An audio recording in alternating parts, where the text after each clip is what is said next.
बहुत समय पहले की बात है। भारत के उत्तर दिशा में पहाड़ों और घने जंगलों से घिरा एक राज्य था, अमरगढ़। इस राज्य की विशेषता थी कि यहाँ का जंगल, जिसे लोग अमर वन कहते थे, सदियों से रहस्यमय बना हुआ था। गांव वालों का मानना था कि जो भी इस जंगल में गया, वह कभी लौटकर नहीं आया। राज्य के राजा चंद्रसेन एक वीर और न्यायप्रिय शासक थे। वे अपनी प्रजा से बहुत प्रेम करते थे और हमेशा उनकी भलाई के लिए तत्पर रहते थे। लेकिन अमर वन का रहस्य उन्हें भी परेशान करता था। राज्य में तरह तरह की अफवाहें फैल रही थी। कुछ लोग कहते थे कि वहाँ किसी जादूगर की आत्मा है, तो कुछ का मानना था कि वहाँ कोई खजाना छिपा है, जिसे राक्षसों ने अपने नियंत्रण में कर रखा है। एक दिन राजा चंद्रसेन ने दरबार में घोषणा की, जो भी अमर वन के रहस्य को सुलझाएगा, उसे मैं आधा राज्य और ढेर सारा धन दूंगा।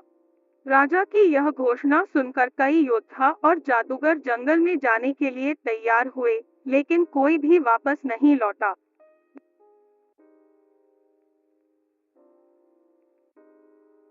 राजा के सबसे प्रिय पुत्र युवराज अर्जुन एक साहसी योद्धा थे।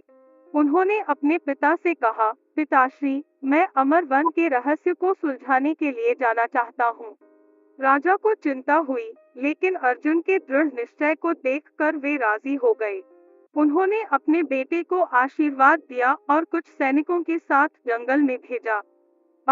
अर्जुन और उनके सैनिक जब जंगल में पहुंचे, तो उन्हें वहां अजीब सी शांति महसूस हुई। पेड़ों से पक्षियों की आवाज नहीं आ रही थी और हवा में अजीब सा जादुई प्रभाव था। अचानक एक घना कोहरा उठने लगा और चारों ओर अंधकार छा गया।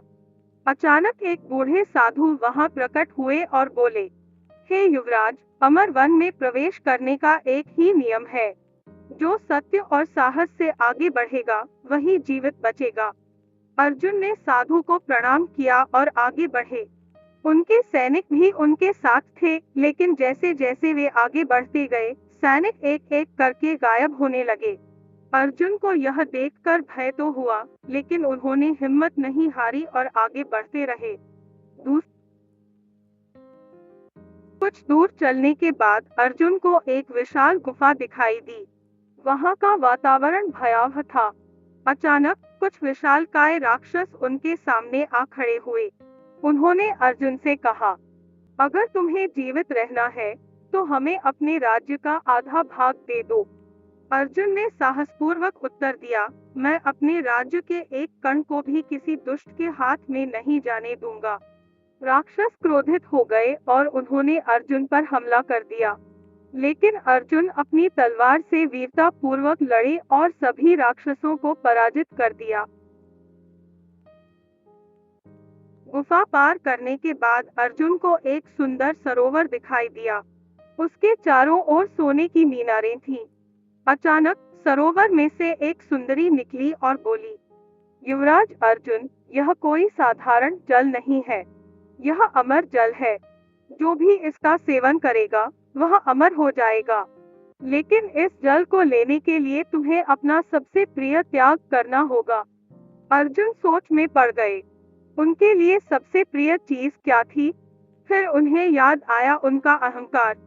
उन्होंने अपने शस्त्र और सिंहासन की अभिलाषा त्याग दी और बोले, मैं इस जल को केवल अपने राज्य और प्रजा की भलाई के लिए चाहता हूँ। मुझे अमृतत्व नहीं चाहिए। यह सुनते ही वह सुंदरी प्रसन्न हो गई और बोली, युवराज, तुमने सच्ची परीक्षा पास कर ली।